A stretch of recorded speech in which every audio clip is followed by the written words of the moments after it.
ಮೊದಲಿಗೆ ಗುರುವಂದನೆಯನ್ನ ಮಾಡೋಣ. ಗುರುರ್ ಬ್ರಹ್ಮ ಗುರುರ್ ವಿಷ್ಣು ಗುರುರ್ದೇವೋ ಮಹೇಶ್ವರಃ ಗುರು ಸಾಕ್ಷಾತ್ ಪರಬ್ರಹ್ಮ ತಸ್ಮೈ ಶ್ರೀ ಗುರುವೇ ನಮಃ. ತಸ್ಮೈ ಶ್ರೀ ಗುರುವೇ ನಮಃ. ತಸ್ಮೈ ಶ್ರೀ ಗುರುವೇ ನಮಃ. ರೇಖಿ ಮಾತೆಗೆ ಧನ್ಯವಾದಗಳು. ಬ್ರಹ್ಮ ವಿಷ್ಣು ಮಹೇಶ್ವರಿಗೆ ಧನ್ಯವಾದಗಳು. ನವ ದುರ್ಗೆಯರಿಗೆ ಧನ್ಯವಾದಗಳು. ನಮ್ಮ ನಿಮ್ಮೆಲ್ಲರ ತಂದೆ ತಾಯಿಯರಿಗೆ, ಪರಿವಾರದವರಿಗೆ, ಗುರುಗಳಿಗೆ, ಸದ್ಗುರುಗಳಿಗೆ, ಋಷಿ ಮುನಿಗಳಿಗೆ, ಸಾಧು ಸಂತರಿಗೆ ಧನ್ಯವಾದಗಳು. ಬ್ರಹ್ಮಾಂಡದ ಇರುವಂತಹ ದಿವ್ಯ ಶಕ್ತಿಗಳಿಗೆ ಹಾಗೂ ನಮ್ಮ ಜೊತೆಯಲ್ಲಿರುವಂತಹ ದಿವ್ಯ ಶಕ್ತಿಗಳಿಗೆ ಧನ್ಯವಾದಗಳು. ಅವರ ಆಶೀರ್ವಾದ, ಕರುಣೆ, ಕೃಪೆ ಸದಾ ಯಾವಾಗ್ಲೂ ನಮ್ಮೆಲ್ಲರ ಜೊತೆ ಹೀಗೆ ಇರ್ಲಿ ಅಂತೇಳಿ ನಾವು ಪ್ರಾರ್ಥನೆಯನ್ನ ಮಾಡ್ಕೊಳ್ಳೋಣ.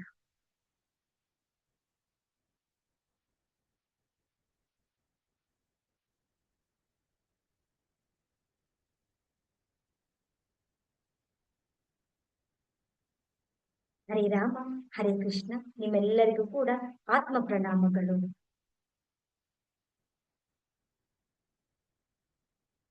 ಹೇಗನ್ನಿಸ್ತಾ ಇದೆ ಕ್ಲಾಸ್ ಎಲ್ಲ? ಅರ್ಥ ಆಗ್ತಾ ಇದೆ ಅಲ್ವಾ? ತುಂಬಾ ಸರಳವಾಗಿ ಹೇಳ್ತಾ ಇದ್ದೀನಿ. ಅರ್ಥ ಆಗ್ತಿದೆ ಅಲ್ವಾ ರೇವತಿಯವರೇ? ರೂಪಾ, ರೇವತಿ ಅವರು ಅನ್ಮ್ಯೂಟ್ ಮಾಡ್ಕೊಳ್ಳಿ.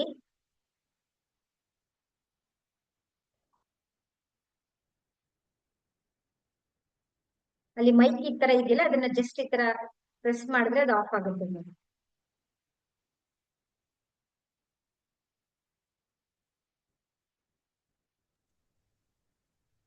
ಹಾ ಹೇಳಿ ರೂಪಾ ಅವ್ರೆ, ಅರ್ಥ ಆಗ್ತಾ ಇದೆ ಅಲ್ವಾ? ಹಾ ಮ್ಯಾಮ್, ಅರ್ಥ ಆಗ್ತಿದೆ. ಸರಿ ಸರಿ, ಒಳ್ಳೆದಾಗ್ಲಿ. ಈ ದಿನದ ಕ್ಲಾಸ್ ಅಲ್ಲಿ ನಾವು ಯಾವ ವಿಷಯವನ್ನು ನಾವು ತಿಳ್ಕೊಳ್ತೇವೆ ಅಂತ ಹೇಳಿದ್ರೆ, ಯಾವ ಚಕ್ರ ಅಂತ ಹೇಳಿದ್ರೆ ವಿಶುದ್ಧಿಯ ಚಕ್ರ. ವಿಶುದ್ಧಿಯ ಚಕ್ರ ನಮ್ಮ ಗಂಟಲಿನಲ್ಲಿ ಇರುತ್ತೆ. ಇದರ ಬಣ್ಣ ಯಾವುದು ಅಂತ ಹೇಳಿದ್ರೆ ಆಕಾಶ ಬಣ್ಣ. ಇದರ ಸ್ಥಾನ ಗಂಟಲಿನ ಹತ್ರ. ಮಂತ್ರ ಹಂಕಾರ. ತತ್ವ ಏನು ಅಂತ ಹೇಳಿದ್ರೆ ವಾಯು ತತ್ವ. ಮಂತ್ರ ನಿಮ್ಗೆ ಗೊತ್ತಾಗಿದೆ. ಏನಿರುತ್ತೆ ಇಲ್ಲಿ ಅಂತ ಹೇಳಿದ್ರೆ ನಮ್ಮ ಮಾತು, ಮಾತಿನ ಶಕ್ತಿ, ನಮ್ಮ ಸಂವಹನ, ನಮ್ಮ ಅಭಿವ್ಯಕ್ತಿ,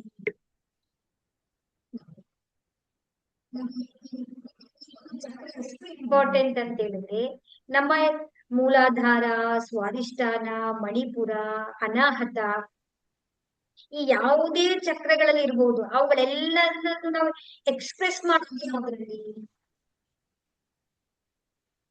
ಮಾತಿನ ಮುಖಾಂತರ ಅಲ್ವಾ ನಾವು ಎಕ್ಸ್ಪ್ರೆಸ್ ಮಾಡೋದು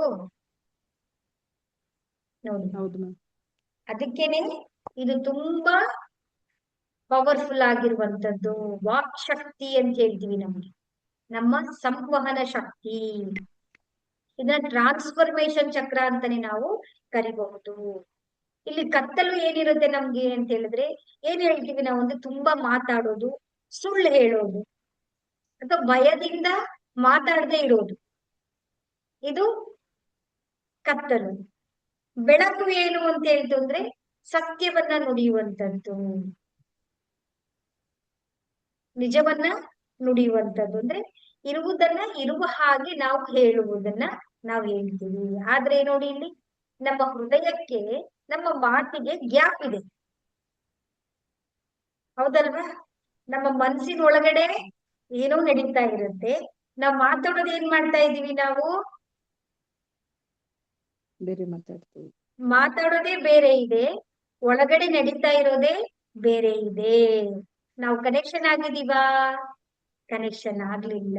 ಕನೆಕ್ಷನ್ ಏನಾಯ್ತು? ನಮ್ದು ಸಂಪರ್ಕ ಕೆಟ್ಟೋಯ್ತು, ಕಟ್ಟಾಯ್ತು ಅಲ್ಲಿಗೆ.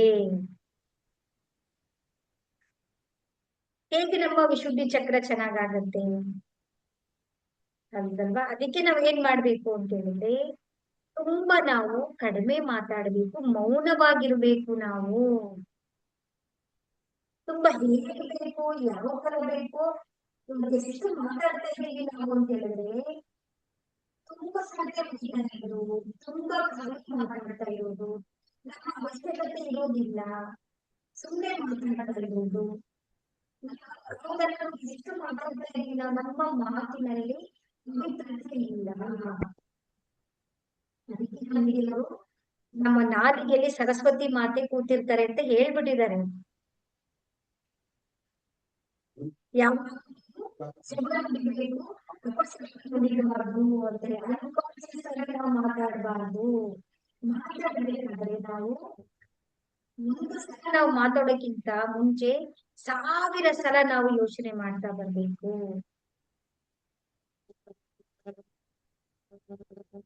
ಹೇಗ್ ಬೇಕೋ ಹಾಗೆ ನಾವು ಮಾತಾಡ್ತಿದೀವಿ ಅಂತ ಹೇಳಿದ್ರೆ ನಮ್ಮ ವಿಶುದ್ಧಿ ಚಕ್ರ ಬ್ಲಾಕ್ ಆಗುತ್ತೆ. ಇನ್ನು 2 ಸ್ಟೆಪ್ ಇರೋದು ನೋಡಿ ನಾವು. ವಿಶುದ್ಧಿ ಬಿಟ್ಟರೆ ಆಜ್ಞಾ ಸಹಸ್ರ ಚಕ್ರ 2 ಚಕ್ರದ ಹತ್ರ ಇರೋದು ನಾವು. ಒಂದೇ ಚಕ್ರ, ಇದು ಚಕ್ರ ಬರಲ್ಲ, ಇದು ಸ್ಥಿತಿ ಬರುತ್ತೆ, ಸಹಸ್ರ ಚಕ್ರ ಇರ್ತೀವಿ ನಾವು. ಎಲ್ಲ ನಮ್ಮ ಮಾತಿನಲ್ಲಿ ನಮ್ಮ ಜ್ಞಾನ ಆಗಿರ್ಬೋದು, ನಮ್ಮ ಶಕ್ತಿ ಆಗಿರ್ಬೋದು, ನಮ್ಮ ನಡತೆ ಆಗಿರ್ಬೋದು, ಎಲ್ಲವೂ ನಮ್ಮ ಮಾತಿನ ಮುಖಾಂತರ, ನಿಮ್ಮ ಮಾತಿನಲ್ಲೇ ನೀವ್ ಏನು ಅನ್ನೋದು ಗೊತ್ತಾಗ್ಬಿಡತ್ತೆ.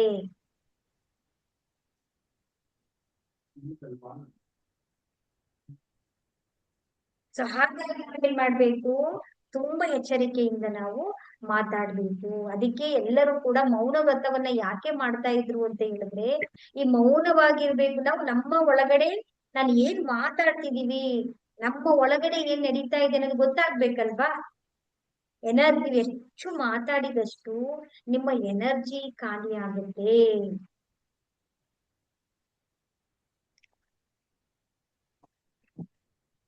ಮತ್ತೊಂದು ನಾವು ತುಂಬಾ ಮಾತಾಡೋದು ಏನ್ ಹೇಳಿ, ಹರಟೆ ಅಂದ್ರೆ ಗಾಸಿಪ್ ಮಾಡ್ತೀವಿ ನಾವು.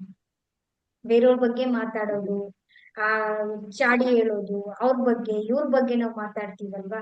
ಅದ್ರಿಂದ ಏನಾಯ್ತು ಹೇಳಿ, ನಿಮ್ಮ ಮನಸ್ಸು ಹಾಳಾಯ್ತು, ಬೇರೆಯವರು ಹಾಳಾದ್ರು. ಇವತ್ ನೀವ್ ಬಗ್ಗೆ ಇನ್ನೊಬ್ಬರ ಬಗ್ಗೆ ನೀವು ಮಾತಾಡ್ತಿದ್ದೀರ ಅಂತ ಅವರು ನಿಮ್ ಬಗ್ಗೆ ಮಾತಾಡಲ್ವಾ.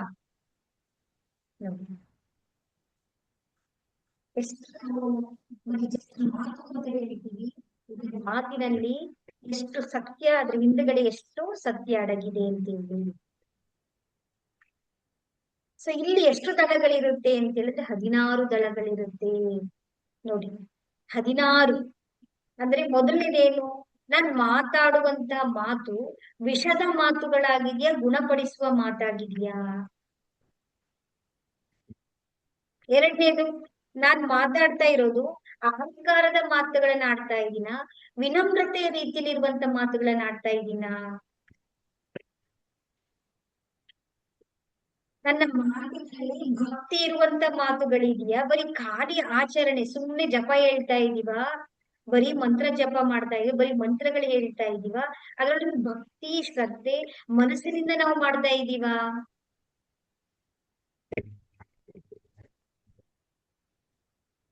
ನನ್ನ ಮಾತುಗಳು ಕೇವಲ ತೃಪ್ತಿಯಿಂದ ಕರ್ತಾ ಇದೆಯೋ ಅಥವಾ ಕೃತಜ್ಞತಾ ಭಾವದಿಂದ ತುಂಬಿದೆಯೋ ನನ್ನ ಮಾತುಗಳು.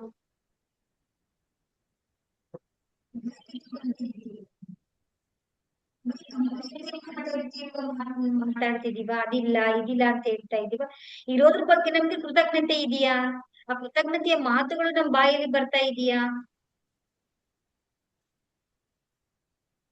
ನೆಕ್ಸ್ಟ್ 5ನೇದು ಏನ್ ಬರೋದು, ದುಃಖ ಪಡಿಸುವಂತ ಮಾತುಗಳನ್ನ ಆಡ್ತಾ ಇದೀವೋ, ದುಃಖದಿಂದ ಹೊರಗಡೆ ಬರೋ ರೀತಿಯಲ್ಲಿ ನಾವು ಮಾತಾಡ್ತಾ ಇದೀವ. ಎಲ್ಲ ಜೊತೆಗೆ ನಮ್ಮ ಪರಿವಾರದವರಾಗಿರ್ಬೋದು, ಸ್ನೇಹಿತರಾಗಿರ್ಬೋದು, ಎಲ್ಲರೊಟ್ಟಿಗೆ ಆಗಿರ್ಬೋದು.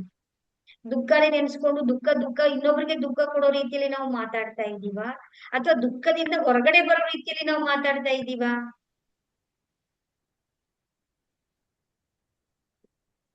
ನೆಕ್ಸ್ಟ್ ಬರೋದು ಆಕಾಶದ ರೀತಿ ಮಾತಾಡ್ತಾ ಇದೀವ, ಮೌನದ ರೀತಿಯಲ್ಲಿ ಮಾತಾಡ್ತೀವಿ, ಸುಮ್ನೆ ಏನ್ ಬೇಕಂತ ತೋರಿಕೆ ಮಾತುಗಳನ್ನ ಮಾತಾಡ್ತಾ ಇದ್ವ, ಮಾತಿನಲ್ಲಿ ಒಂದು ತೂಕ ಇರೋ ಮಾತುಗಳನ್ನ ಆಡ್ತಾ ಇದೀವ ನಾವು. ನೆಕ್ಸ್ಟ್ ಬರುವಂತದ್ದು ಯಾವುದು ಅಂದ್ರೆ, ನಾವು ತ್ಯಾಗದ ಮಾತುಗಳನ್ನ ಆಡ್ತಾ ಇದೀವ ಅಥವಾ ಜಾಗೃತಿ ಇರುವಂತ ಮಾತುಗಳನ್ನ ಆಡ್ತಾ ಇದೀವ. ಎಲ್ಲ ತ್ಯಾಗ. ಅದನ್ ಬಿಟ್ಟೆ ಇದನ್ ಬಿಟ್ಟೆ ಈ ತರ ಆಯ್ತು ಆ ತರ ಆಯ್ತು ಅಂತ ಆ ರೀತಿ ಮಾತಾಡ್ತಾ ಇದೀವ ನಾವು, ಅಥವಾ ಜಾಗೃತಿಯನ್ನ ಮೇಲೆ ಹೋಗುವ ರೀತಿ ಅಂತ ನಾವು ಮಾತಾಡ್ತಾ ಇದೀವ ನಾವು. ನೆಕ್ಸ್ಟ್ ಒನ್ ಏನು ಅಂದ್ರೆ ಪ್ರಚೋದನೆ ಮಾಡುವಂತ ಮಾತು. ಇನ್ನೊಬ್ರೆ ಮಾತಾಡ್ಬೇಕು ಅನ್ನೋದ್ರ ನಾವು ಪ್ರಚೋದಿಸಿದ ರೀತಿಯಲ್ಲಿ ನಾವು ಮಾತಾಡ್ತಾ ಇದೀವ, ಅಲ್ಲಿ ಚಿಂತಿಸಿ ಚಿಂತನೆ ಮಾಡುವಂತ ಪ್ರಕ್ರಿಯೆ ಮಾತುಗಳನ್ನ ನಾವು ಆಡ್ತಾ ಇದೀವ.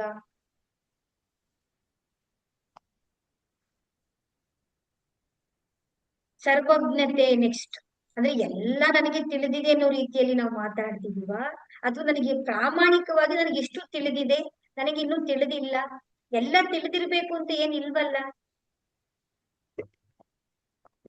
ಸರ್ವಜ್ಞರಂತೆ ನಟನೆಯಲ್ಲಿ ನೀವು ನಟನೆಯ ಮಾತುಗಳನ್ನ ಆಡ್ತಾ ಇದ್ದೀರಾ.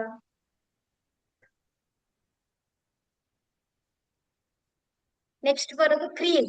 ನೀವು ಮಾಡುವಂತ ಕ್ರಿಯೆಗಳ ನೀವು ಮನದಲ್ಲಿ ಕೆಲಸ ಮಾಡ್ತಾ ಇದೀರಲ್ಲ, ಆ ಕೆಲಸಕ್ಕೆ ತಕ್ಕ ಹಾಗೆ ನೀವು ಮಾತಾಡ್ತಾ ಇದ್ದೀರಾ. ಬರೀ ಬೋಳೆ ಮಾತು ಅಂತ ಹೇಳ್ತಾರೆ ನೋಡಿ, ಕೆಲಸ ಏನು ಇಲ್ಲ, ನಯಾ ಪೈಸದ ಕೆಲಸ ಇಲ್ಲ, ಆದ್ರೆ ಸುಮ್ನೆ ಬಾಯ್ ಬಡ್ಕ ತರ ಮಾತಾಡೋದು. ಕ್ರಿಯೆಗೆ ತಕ್ಕ ಇಲ್ಲದೆ ಇರುವಂತ ರೀತಿಯಲ್ಲಿ ಮಾತುಗಳನ್ನ ಆಡ್ತಾ ಇದ್ದೀರಾ.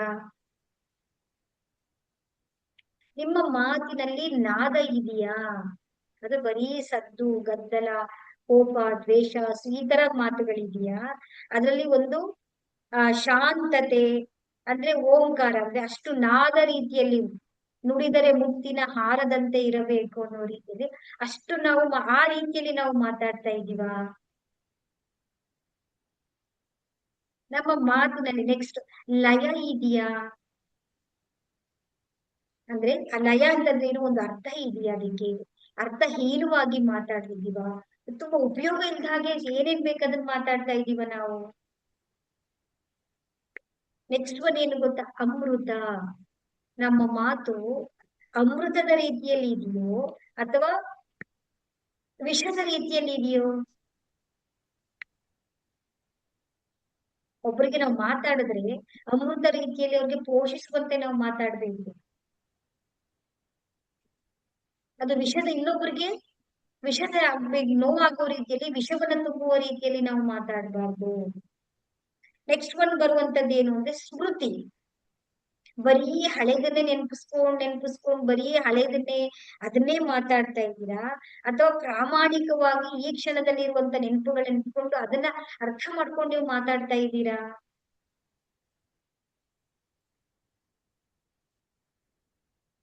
ಕಾಲಕ್ಕನುಗುಣವಾಗಿ ಮಾತಾಡ್ತಾ ಇದ್ದೀರಾ. ವರ್ತಮಾನದಲ್ಲಿ ಈಗವಾಗ ಏನಾಗ್ಬೇಕು, ಇವಾಗ ಏನ್ ನಡಿಬೇಕು ಅದ್ರ ಬಗ್ಗೆ ಮಾತಾಡೋದ್ ಬಿಟ್ಬಿಟ್ಟು ಬರೀ ಹಳೇದನ್ನೇ ಮಾತಾಡ್ಕೊಂಡು ಕೂತಿದ್ರೆ. ಲಾಸ್ಟ್ ಯಾವುದು ಅಂದ್ರೆ ಮಾಯೆ, ಮೋಸ ಮಾಡೋ ರೀತಿಯಲ್ಲಿ ಇದೆಯಾ ಮಾತುಗಳು, ಅಥವಾ ಕನ್ನಡಿಯೇ ಇರುವ ಹಾಗೆ ಪಾರದರ್ಶಕವಾಗಿ ನಾವು ಇರುವುದನ್ನ ನೇರವಾಗಿ ನಾವು ಮಾತಾಡ್ತಾ ಇದ್ದೀವಾ. ನಮ್ಮನ್ನ ನಾವು ನೋಡ್ಕೊಳ್ಬೇಕು. ಅದಕ್ಕೆ ಏನ್ ಮಾಡ್ಬೇಕು ನಾವು ಅಂದ್ರೆ ಆದಷ್ಟು ಮೌನ. ಮೌನದಲ್ಲಿ ಎರಡು ರೀತಿ ಇರುತ್ತೆ, ಅಂತರ್ಮೌನ ಬಹಿರ್ಮೌನ ಅಂತ.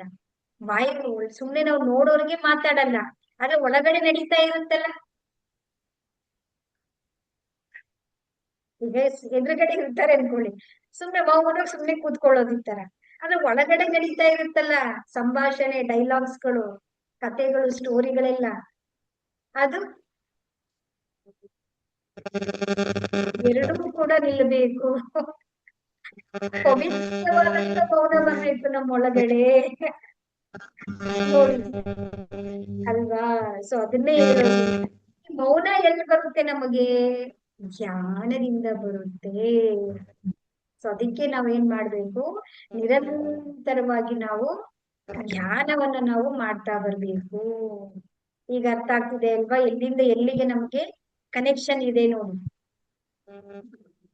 ಕೆಲವು ದಿನ 12 ದಿನದಲ್ಲಿ ಆಗ್ಬಿಡುತ್ತ ಮ್ಯಾಮ್, 45 ದಿನದಲ್ಲಿ ಮಂಡಲಗಳ ತರ ಯಾವಾಗ ಚೇಂಜ್ ಆಗ್ಬಿಡುತ್ತೆ ಮ್ಯಾಮ್, ಹೇಗಾಗ್ಬಿಡುತ್ತೆ ಮ್ಯಾಮ್ ಅಂತ ಹೇಳ್ತೀರಲ್ವಾ ನೋಡಿ. ಅಂದ್ರೆ ಸೊ ಇದೆಲ್ಲ ಹೋಗ್ಬೇಕು ಅಂದ್ರೆ ನಾವು ನಿರಂತರವಾಗಿ ನಾವು ಧ್ಯಾನದಲ್ಲಿ ನಾವು ಇರ್ಬೇಕಾಗುತ್ತೆ. ನೆಕ್ಸ್ಟ್ ಬರುವಂತದ್ದು ಯಾವುದು, ಆಜ್ಞಾ ಚಕ್ರ. ಆಜ್ಞೆ ನೋಡಿ ಹೇಳ್ತೀವಿ ನಾವು. ಹೌದಲ್ವಾ? ನಮ್ಮ ಮೂರನೇ ಕಣ್ಣು ಅಲ್ವಾ? ಶಿವನಿಗೆ ಮಾತ್ರ ಮೂರನೇ ಕಣ್ಣಿಲ್ಲ, ನಮಗೂ ಮೂರನೇ ಕಣ್ಣಿದೆ ನಮ್ಮ ಆಜ್ಞಾ ಚಕ್ರದಲ್ಲಿ ಅನ್ನೋದು ಗೊತ್ತಿದೆ. ಹೌದಲ್ವಾ? ಈ ಎರಡು ಕಣ್ಣುಗಳು ಏನಿದೆಯೋ ಅದನ್ನ ನೋಡಕ್ ಆಗದೆ ಇರುವಂತದನ್ನ ನಮ್ಮ ಮೂರನೇ ಕಣ್ಣು ತೋರಿಸುತ್ತೆ. ಇದರ ಬಣ್ಣ ಏನು ಅಂತ ಹೇಳಿದ್ರೆ ಸ್ಪಷ್ಟವಾಗಿ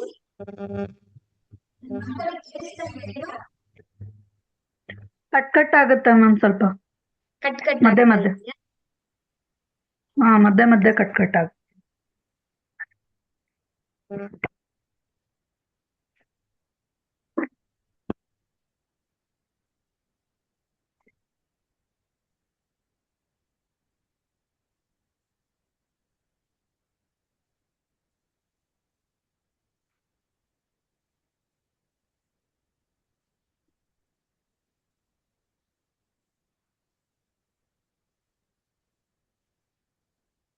ಇನ್ನು ಮುಂದೆ ನಾವು ಮಾತಾಡ್ಬೇಕಾದ್ರೆ ಎಷ್ಟು ಕೇರ್ಫುಲ್ ಆಗಿ ಮಾತಾಡ್ಬೇಕು ನೋಡಿ. ನೆಕ್ಸ್ಟ್ ಆಜ್ಞಾ ಚಕ್ರ. ಇದರ ಬಣ್ಣ ಯಾವುದು? ನೀಲಿಯ ಬಣ್ಣ, ಕಡು ನೀಲಿಯ ಬಣ್ಣ ಬರುತ್ತೆ ಆಜ್ಞಾ ಚಕ್ರದಲ್ಲಿ. ಇದು ನಮ್ಮ ಹಣೆಯ ಭಾಗದಲ್ಲಿ ಇರುತ್ತೆ. ಮಂತ್ರ ಓಂಕಾರ. ತತ್ವ ಆಕಾಶ ತತ್ವ. ವಾಯುವಿಂದ ಈಗ ನಾವು ಇವಾಗ ಆಕಾಶ ತತ್ವಕ್ಕೆ ಬಂದಿದ್ದೀವಿ. ಇಲ್ಲಿ ಏನಿರುತ್ತೆ ಅಂತ ಹೇಳಿದ್ರೆ ನಮ್ಮ ಇಂಟ್ಯೂಷನ್, ನಮ್ಮ ಬುದ್ಧಿ ಶಕ್ತಿ, ನಮ್ಮ ಅರಿವು ಇರುತ್ತೆ, ಜಾಗೃತಿ. ಇಂಟ್ಯೂಷನ್ ಅಂತಂದ್ರೆ ಏನು? ಅಂತಹ ಪ್ರಜ್ಞೆ ಅಂದ್ರೆ ಒಳಗಡೆ ಇರುವಂತ ಪ್ರಜ್ಞೆ ನಮ್ಗೆ ಉತ್ತರವನ್ನ ಹೇಳುತ್ತೆ. ನಮ್ಮ ಕೆಲಸ ಏನು ಅಂತ ಹೇಳಿದ್ರೆ ಈ ಇಂಟ್ಯೂಷನ್ ಶಕ್ತಿಯನ್ನ ನಾವು ಡೆವಲಪ್ ಮಾಡ್ಕೊಳ್ಬೇಕು. ನಮ್ಮ ಮೂರನೇ ಕಣ್ಣಿಗೆ ಯಾಕೆ ಅಂತ ಹೇಳಿದ್ರೆ ಇದನ್ನ ಸೀಟ್ ಆಫ್ ದ ಸೋಲ್ ಅಂತ ಹೇಳ್ತೀವಿ. ನಮ್ಮ ಆತ್ಮ ಎಲ್ಲಿದೆ ಅಂದ್ರೆ ಇಲ್ಲಿದೆ. ಈ ಆತ್ಮದ ವಾಣಿ ನಮಗ್ ಕೇಳಿಸ್ಬೇಕಲ್ವಾ? ಅದನ್ನ ನಾವು ಅರ್ಥ ಮಾಡ್ಕೊಳ್ಬೇಕಲ್ವಾ? ಅಂದ್ರೆ ನಮ್ಮ ಮೂರನೇ ಕಣ್ಣು ಹೇಳೋದನ್ನ ನಾವು ತೋರ್ಸೋದನ್ನ ನೋಡ್ಬೇಕು, ಕೇಳಿಸ್ಕೊಳ್ಬೇಕು ಅಂತ ಹೇಳಿದ್ರೆ ನಮ್ಮ ಮೂರನೇ ಕಣ್ಣು ತೆರಿಬೇಕು. ಇದರಲ್ಲಿ ಎರಡು ದಳಗಳು ಇರುತ್ತೆ, ಹಮ್ ಮತ್ತೆ ಟಮ್ ಅಂತ ಹೇಳಿ. ಇದ್ರಲ್ಲಿ ಬರುವಂತದ್ದು ಎರಡು ದಳಗಳು. ಈ ಎರಡೂ ದಳಗಳು ಸಮತೋಲನವಾಗಿರ್ಬೇಕು. ನಮಗೆ ಬ್ಯಾಲೆನ್ಸ್ ಆಗಿರ್ಬಾರ್ದು, ನಮಗೆ ಬ್ಯಾಲೆನ್ಸ್ ಆಗಿರ್ಬೇಕು. ಅಸಮತೋಲನವಾಗಿ ಇಟ್ಕೊಳ್ಬಾರ್ದು ನಾವು. ಇಲ್ಲಿ ಕತ್ತಲು ಏನು ಅಂತ ಹೇಳಿದ್ರೆ ನಮ್ಗೆ ಇಲ್ಯೂಷನ್, ಭ್ರಮೆ, ಗೊಂದಲ, ಕನ್ಫ್ಯೂಷನ್ ಇರುತ್ತೆ. ನಮಗೆ ಯಾವುದ್ರ ಬಗ್ಗೆ ನಮ್ಗೆ ಕ್ಲಾರಿಟಿ ಇರೋದಿಲ್ಲ. ಬೆಳಕು ಅಂತಂದ್ರೆ ಏನು? ಸ್ಪಷ್ಟ ದೃಷ್ಟಿ, ಸ್ಪಷ್ಟ ಜ್ಞಾನ ಇರುತ್ತೆ ನಮಗೆ. ನೋಡು, ಸ್ಪಷ್ಟವಾಗಿ ನಾವು ಯಾವುದು ಇರುವುದನ್ನ ಇರುವ ರೀತಿಯಲ್ಲಿ ನೋಡೋದು,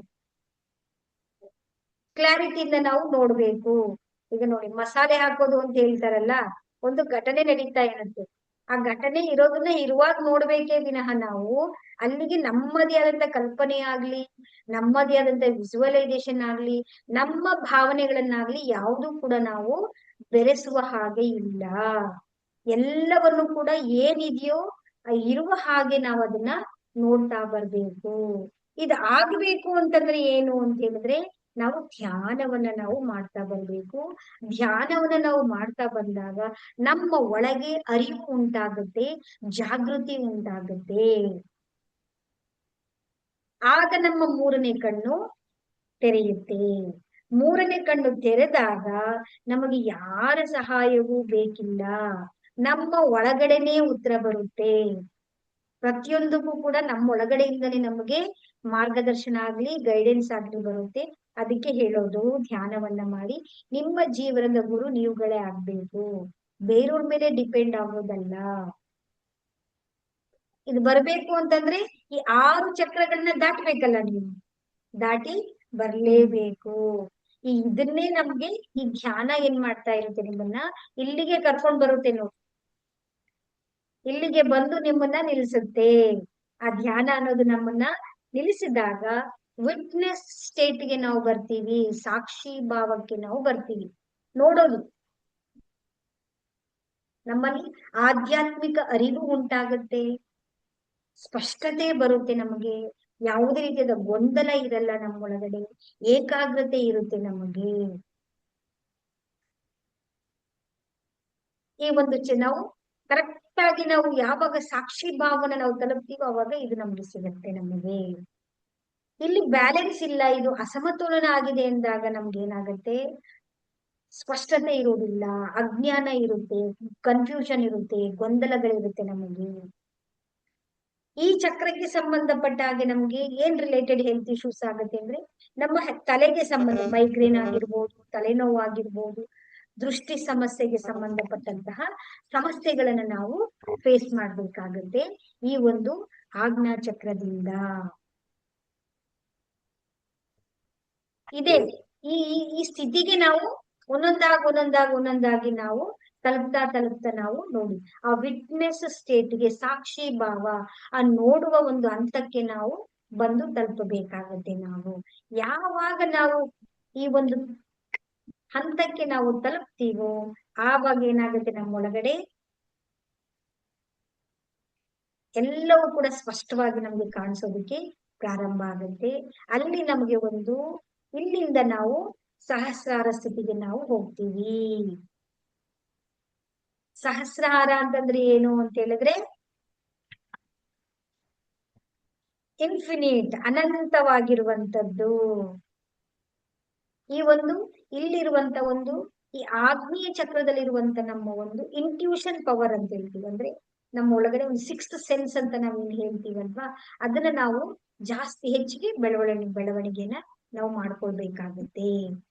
ನಾವು ಮೇನ್ ಕೆಲಸ ಇದನ್ನ ಮಾಡ್ಕೊಳ್ಬೇಕು. ಇದನ್ನ ಮಾಡ್ಬೇಕು ಅಂದ್ರೆ ಏನ್ ಮಾಡ್ಬೇಕು, ಮತ್ತೆ ನಾವು ಬ್ಯಾಕ್ ಟು ಪೆವಿಲಿಯನ್ ಅಂತ ಧ್ಯಾನಕ್ಕೆ ನಾವು ಬರ್ತೀವಿ. ಸೊ ಇದನ್ನೆಲ್ಲವನ್ನು ಕೂಡ ನಾವು ತಲುಪ್ತಾ ಬರ್ಬೇಕಾಗುತ್ತೆ. ಯಾವಾಗ ನಾವು ನಮ್ಮ ಮೂರನೇ ಕಣ್ಣು, ನಮ್ಮೊಳಗಡೆ ಅರಿವು, ನಮ್ಮಲ್ಲಿ ಸ್ಪಷ್ಟತೆ ಜಾಗೃತಿ ಆಗುತ್ತೋ ಆ ಸ್ಥಿತಿ ಬರುತ್ತೆ ನಮಗೆ ಸಹಸ್ರಾರ ಚಕ್ರದಲ್ಲಿ. ಅದನ್ನೇ ಹೇಳೋದು ಆ ಒಂದು ಆನಂದದ ಸ್ಥಿತಿ, ಬ್ರಹ್ಮಾನಂದದ ಸ್ಥಿತಿ ಅಂತ ಹೇಳ್ತೀವಿ ನಾವು. ಅದು ಸಹಸ್ರಾರ ಚಕ್ರ. ನೋಡಿ, ಸಹಸ್ರ ದಳಗಳು ಅಂತ ಹೇಳ್ತೀವಿ, ಅಂದ್ರೆ ಅನಂತ ಅಂತ, ಬರೀ ಸಾವಿರ ಅಂತಲ್ಲ, ಅದು ಹೆಚ್ಚಿಗೆ ಆಗ್ತಾ ಇರುತ್ತೆ, ವಿಸ್ತಾರವಾಗ್ತಾ ಇರುತ್ತೆ, ಹರಡ್ತಾ ಇರುತ್ತೆ. ಸಹಸ್ರ ನಮ್ಮ ಬ್ರಹ್ಮಚಕ್ರ ಅಂತ ಹೇಳಿ ನಾವು ಕರಿತೀವಿ. ಇದರ ಬಣ್ಣ ಏನಿರುತ್ತೆ ಅಂದ್ರೆ ನೇರಳೆಯ ಬಣ್ಣ. ತಲೆಯ ಮೇಲ್ಭಾಗದಲ್ಲಿ ಬರುತ್ತೆ. ಇಲ್ಲಿ ಮಂತ್ರ ಯಾವುದು ಕೂಡ ಇರೋದಿಲ್ಲ, ಇಲ್ಲಿ ಶಾಂತಿ ಮಾತ್ರ, ಓಂಕಾರ ಇರುತ್ತೆ, ಸ್ಥಿತಿ ಇರುತ್ತೆ. ಇಲ್ಲಿ ಬೆಳಕು ಏನು ಅಂತ ಹೇಳಿದ್ರೆ ಐಕ್ಯತೆ, ಮುಕ್ತಿ, ಆನಂದ, ಮೋಕ್ಷವನ್ನ ಪಡ್ಕೊಳ್ಳುವಂತ ಸ್ಥಿತಿ ನಮ್ಗೆ ಅಲ್ಲಿ ಸಿಗುತ್ತೆ ನಮಗೆ. ಕತ್ತಲು ಏನು ಅಂತ ಹೇಳಿದ್ರೆ ಅಟ್ಯಾಚ್ಮೆಂಟ್, ಮೋಹದಲ್ಲಿ ಸಿಕ್ಕಾಕೊಂಡು, ಆಸಕ್ತಿಯಲ್ಲಿ ನಾವು ಸಿಕ್ಕಾಕೊಂಡಿರ್ತೀವಿ ನಾವು. ಬೇರೆ ಬೇರೆ ನಾವು ಬೇರ್ಪಡಿಸುವಿಕೆ ನಮ್ಮ ಹತ್ರ ಇರುತ್ತೆ.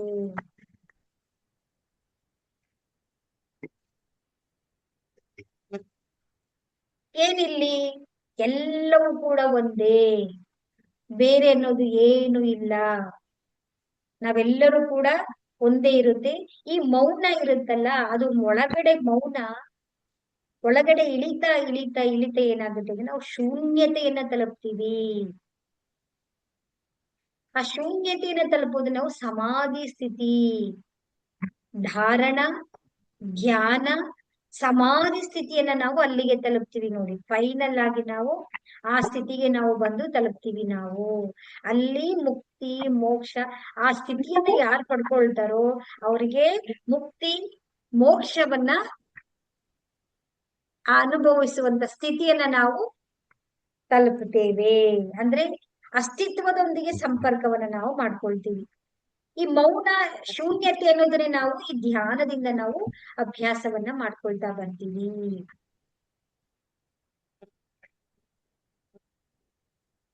ಈಗ ಧ್ಯಾನ ಮಾಡ್ದಿದ್ದವ್ರಿಗೆ ಏನನ್ಸುತ್ತೆ, ಶೂನ್ಯತೆ ಅಂತ ಹೇಳಿದ್ರೆ, ಸಮಾಧಿ ಅಂತಂದ್ರೆ ಏನನ್ಸುತ್ತೆ ಅವ್ರಿಗೆ, ಅಪ್ಪ ನಮ್ಮ ಮೈಂಡ್ ಸೈಲೆಂಟ್ ಆಗಿದೆ, ಸೈಲೆನ್ಸ್ ಆಗಿದೆ, ಏನೋ ಅನ್ನೋದು ಗೊತ್ತಾಗ್ತಾ ಇಲ್ಲ ಅನ್ನಂಗೆ ಅನ್ಸುತ್ತೆ ಅವ್ರಿಗೆ. ಇಟ್ಸ್ ಎ ಡೆವಿಲ್ ವರ್ಕ್ಶಾಪ್ ಅನ್ನಂಗ್ ಅನ್ಸುತ್ತೆ ಅವರಿಗೆ.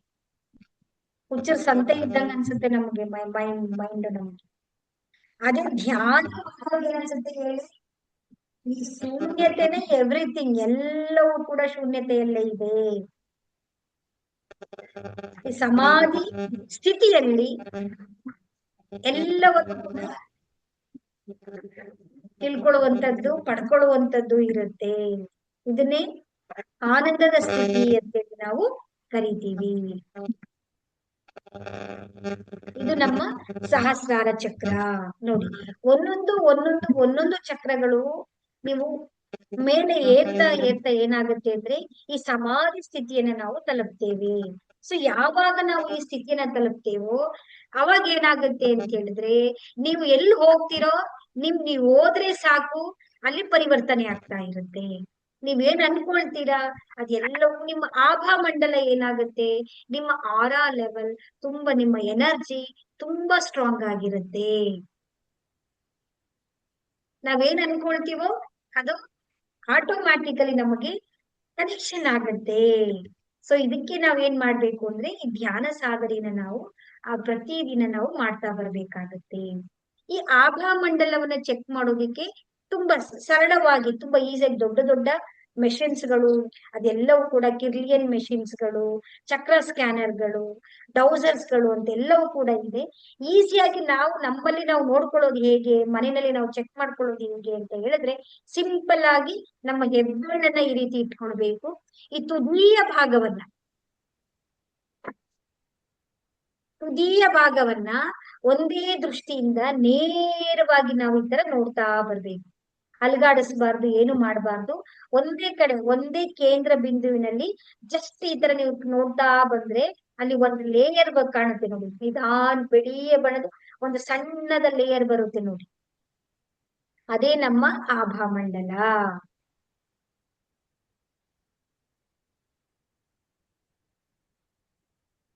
ಸೂಪರ್. ಇದು ಒಂದು ವಿಧಾನ ಆಯ್ತು. ಕಾಣಿಸ್ತಾ ಸೂಪರ್. ಇನ್ನೊಂದು ರೀತಿಯಲ್ಲಿ ಏನ್ ನೋಡೋದು ಅಂದ್ರೆ 5 ಬೆರಳಿನ ಯಾವ್ದಾದ್ರೂ ಒಂದು ಭಾಗ ಇಟ್ಕೊಳ್ಳಿ. ಇಲ್ಲಿ ತುದಿ, ಈ ಭಾಗದಲ್ಲಿ ಒಂದೇ ಕಡೆ ನೀವು ತುದಿ, ಇಲ್ಲೂ ಕೂಡ ಒಂದೇ ಪಾಯಿಂಟ್ ನೋಡ್ಬೇಕು. ಆ ಕಡೆ ಈ ಕಡೆ ನೋಡಬಾರ್ದು. ಈ ತೋರ್ ಬೆರಳು ಬರುತ್ತಲ್ಲ, ತೋರ್ ಬೆರಳಿನ ಮಧ್ಯದಲ್ಲಿ ಒಂದ್ ಕಡೆ ನೀವೇನ್ ಮಾಡ್ತೀರಾ, ಜಸ್ಟ್ ಈ ತರ ದೂರದಲ್ಲಿ ಕೈ ಇಟ್ಕೊಳ್ತೀರಾ. ಸ್ವಲ್ಪ ದೂರದಲ್ಲಿ ಈ ತರ ಇಟ್ಕೊಳ್ಳಿ. ಈ ತರ ಇಟ್ಕೊಂಡು ಒಂದೇ ಕಡೆ ನೀವು ನೋಡ್ತಾ ಬನ್ನಿ, ನೀವು ಎಕ್ಸ್ಪೀರಿಯನ್ಸ್ ಮಾಡ್ತೀರಾ. ನೀವು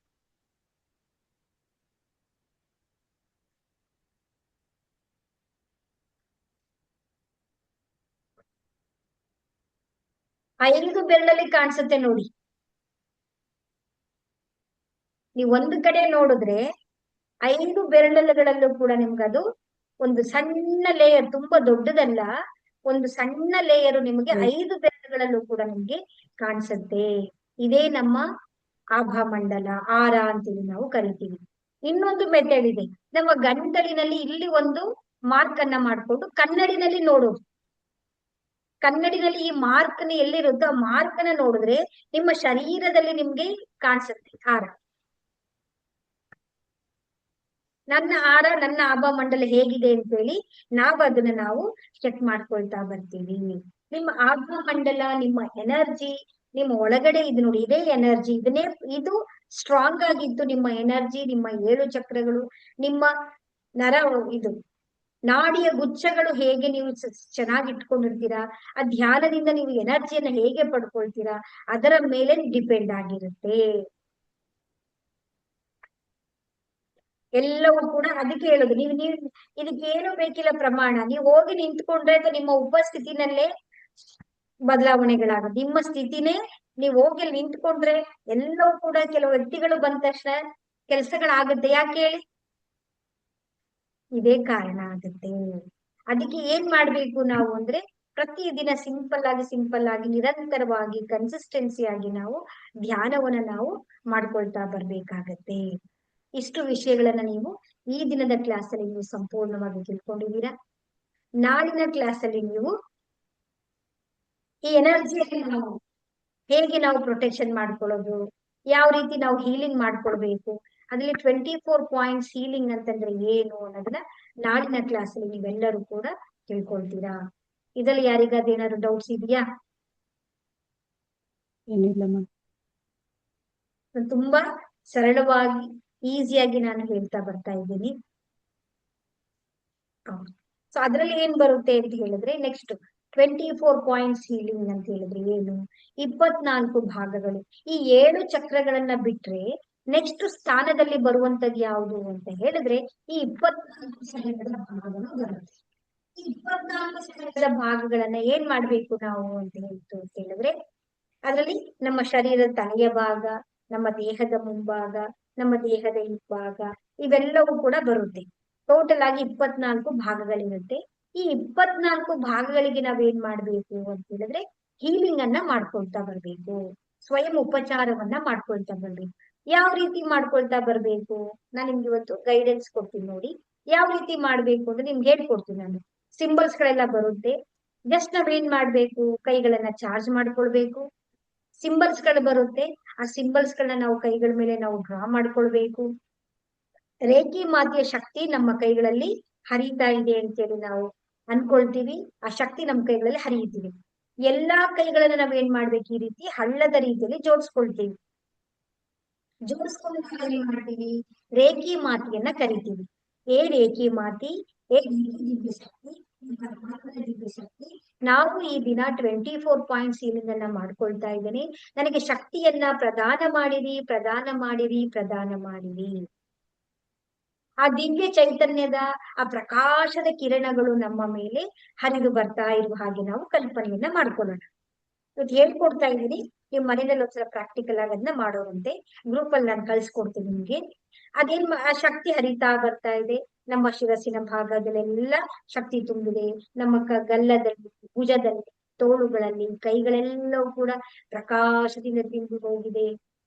ಹಾಗೆ ಅದು ನಮ್ಮ ಹೃದಯದಲ್ಲಿ, ನಮ್ಮ ನಾಭಿಯಲ್ಲಿ, ನಮ್ಮ ತೊಡೆಗಳಲ್ಲಿ, ಕಾಲುಗಳಲ್ಲಿ, ಮೊಣಕಾಲಿನಲ್ಲಿ, ಹಿಮ್ಮಡಿಯಲ್ಲಿ, ಪಾದದಲ್ಲಿ, ನಮ್ಮ ಬೆನ್ನು ಮೂಳೆಯಲ್ಲೆಲ್ಲವೂ ಕೂಡ ಪ್ರಕಾಶ ಪ್ರಕಾಶ ಪ್ರಕಾಶವು ತುಂಬಿ ಹೋಗಿದೆ. ಈ ಪ್ರಕಾಶವು ಹಾಗೆ ಮುಂದೆ ಸಾಗುತ್ತಾ ಸಾಗುತ್ತಾ ನಾವಿರುವಂತಹ ಕೋಣೆಯನ್ನ ತುಂಬಿದೆ, ನಾವಿರುವಂತಹ ಪ್ರಕಾಶವನ್ನಾಗಿ ತುಂಬಿದೆ. ಇಡೀ ಹಾಗೆ ನಾವಿರುವಂತಹ ನಗರವನ್ನ, ಇಡೀ ದೇಶವನ್ನ, ಹಾಗೆ ಇಡೀ ಪೃಥ್ವಿ ಎಲ್ಲವೂ ಕೂಡ ಪ್ರಕಾಶಮಯವಾಗಿದೆ. ಈ ಪೃಥ್ವಿಯಿಂದ ಇಡೀ ಬ್ರಹ್ಮಾಂಡದಲ್ಲಿ ಪ್ರಕಾಶ ಪ್ರಕಾಶ ಪ್ರಕಾಶದಲ್ಲಿ ತುಂಬಿ ಹೋಗಿದೆ. ಕೈಗಳನ್ನ ನಮಸ್ಕಾರ ಮುದ್ರೆಯಲ್ಲಿ ತಂದು ರೇಖಿ ಮಾತೆಗೆ, ಗುರುಗಳಿಗೆ, ಸದ್ಗುರುಗಳಿಗೆ, ನಿಮಗೆ ಯಾರಿಗೆ ನಂಬಿಕೆ ಇದೆಯೋ ಅವರೆಲ್ಲರ ದಿವ್ಯ ಶಕ್ತಿಗಳನ್ನ ಕರೆದು ಅವರಿಗೆ ಧನ್ಯವಾದಗಳನ್ನ ಹೇಳಿ, ಈಗ ಅವರು ನಮ್ಗೆ ಹೀಲಿಂಗ್ ಅನ್ನ ಮಾಡ್ತಾ ಇದ್ದಾರೆ. ಅದರಲ್ಲಿ 24 ಶರೀರದ ಭಾಗದಲ್ಲಿ ಮೊದಲನೇ ಭಾಗ ಯಾವುದು ಅಂತ ಹೇಳಿದ್ರೆ ನಮ್ಮ ಕಣ್ಣು. ನಿಧಾನವಾಗಿ ಒಂದು ಕೈಯನ್ನ ನಮ್ಮ ಕಣ್ಣತ್ರ ಇಟ್ಕೊಳ್ತೇವೆ. ಆ ನಂತರ ಮತ್ತೊಂದು ಕೈಯನ್ನ ನಮ್ಮ ಕಣ್ಣ ಮೇಲೆ ಇಟ್ಕೊಳ್ತೇವೆ. ಸ್ವಲ್ಪ ದೂರದಲ್ಲಾದ್ರೂ ಇಟ್ಕೊಳ್ಳಿ ಅಥವಾ ನೀವು ಟಚ್ ಮಾಡಾದ್ರೂ ಇಟ್ಕೊಳ್ಳಿ.